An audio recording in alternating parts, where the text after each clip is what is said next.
शिव कथा कहती है, प्रदोष के दिन प्रदोष काल में शिव जी के नाम का स्मरण प्रत्येक को कर लेना चाहिए। और एक नंदीश्वर शिव महापुराण से एक बात सीख कर जाइएगा। अगर आपको लग रहा है कि दुख समाप्ति नहीं हो रहा है, एक बीमारी से उठे दूसरी बीमारी में लग गए, फिर कोई दुख आ गया, फिर कोई दुख आ गया, फिर कोई तकलीफ आ गई, फिर कोई तकलीफ आ गई, बार बार आपको लग रहा है कि दुख पीछा ही नहीं छोड़ रहा,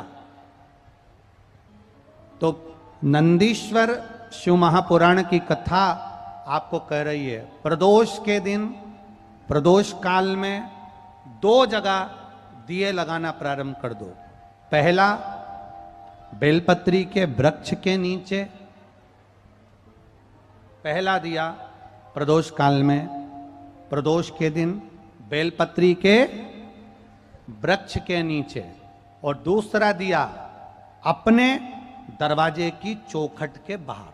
मतलब अपन बाहर खड़े होंगे, अंदर की ओर दिया नहीं, बाहर की ओर दिया। एक दिया बेलपत्र के नीचे देवाधिदेव महादेव से प्रार्थना कर कर, हे शिव शंकर, हे गौरी शंकर, हे शिव, आज प्रदोष का दिन, प्रदोष काल में आप भ्रमण के लिए निकलोगे नंदीश्वर के साथ में, ऐसी कृपा करना, आपके लिए मैंने द्वार सजाया है भोलेनाथ, आपकी दृष्टि मेरी चौखट पर भी कर देना, मेरी जिंदगी संवर जाए। इसलिए 2 दीप स्मरण करो। हाँ, अच्छा इशारा करा है, उसे समझ गए हो।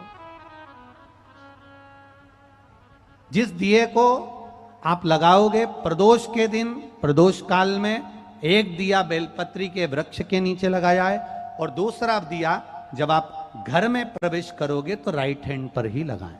कौन से हैंड पर लगाएं? राइट हैंड पर। बहुत बहुत साधुवाद आपको दीदी, धन्यवाद, धन्यवाद दो। उन्होंने इशारा करके बताया कि दिया किस ओर लगाएं, कम से कम अपने को अंदाजा तो लग जावे ना दिया किस ओर लगना चाहिए। साधुवाद था, बहुत बहुत साधुवाद। इसको जागरूक श्रोता कहते हैं, जिनको कथा के प्रति रुचि है और भगवान के भजन के प्रति रुचि है, वो तुरंत भाव से उसको स्वीकार कर ले। तो 2 जगह दीप, पहला कहां पर लगाएंगे? जम के बोलो जरा। बेलपत्री के वृक्ष के नीचे। अब बेलपत्री के वृक्ष को भी समझना, कौन सा वृक्ष होना चाहिए?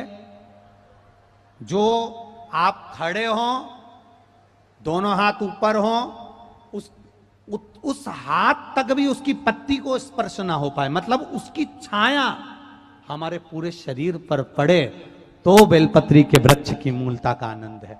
जो छोटे बेलपत्री के वृक्ष होते हैं, छोटे छोटे जो पौधे होते हैं बेलपत्री के, इनको जल डालकर, खाद डालकर सिंचित करो, बड़ा करो, उनको पोषित कर कर, बड़ा कर कर कहीं अच्छी जगह उनको लगाओ। ये नहीं कि छोटी बेलपत्री के पत्ते तोड़ लो या छोटे से पौधे के पत्ते तोड़ लो, वो श्रेष्ठता नहीं है। शिव पुराण कहती है वृक्ष वो होना चाहिए जिसकी छाया हमारे ऊपर आए। बाकी के आपके घर में आप बेलपत्री का पौधा लगाते हो, उसको बड़ा करो, बड़ा करने के बाद उसको कहीं अच्छी जगह पर लगाओ जिससे वह बेलपत्री का पौधा बड़ा हो जाए। बड़ा हो जाएगा, हम हैं नहीं हैं, कम से कम वो पौधा रहेगा, वृक्ष बनेगा। वृक्ष बनेगा तो उसकी पत्तियां टूटकर महादेव पर चढ़ेगी, तो हमारा कल्याण अपने आप हो जाएगा। आप उसमें लगाइए, आप वो बेलपत्री के पौधे को बड़ा करिए, उसको लगाओ, वृक्ष हो बड़ा। तो पहला दिया कहां लगाएंगे? बेलपत्री के वृक्ष के नीचे। और दूसरा, अपने घर में प्रवेश करते समय राइट हैंड में बाहर की। शिव तत्व को धारण करो। कौन से दिन? जम जम के बोलो जरा।